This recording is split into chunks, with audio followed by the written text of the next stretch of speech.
जादुई किताब। एक छोटे से गांव में एक यतीम लड़का रहता था जिसका नाम अजहर था। वो रोजगार की तलाश में बड़े शहर का रुख कर गया। शहर की जिंदगी उसके लिए बिल्कुल नहीं थी। वो दिन रात मेहनत करता रहा और आहिस्ता आहिस्ता अपनी जिंदगी संवारने लगा।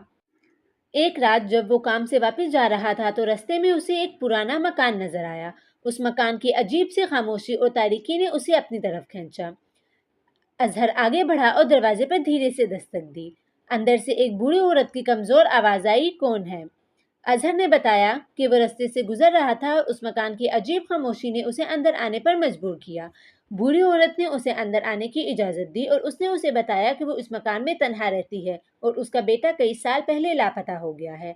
उसने बताया कि उसके बेटे के पास एक किताब थी जिसमें कई राज छुपे थे। अजहर को यह बात दिलचस्प लगी और उसने बूढ़ी औरत से उस किताब के बारे में ज्यादा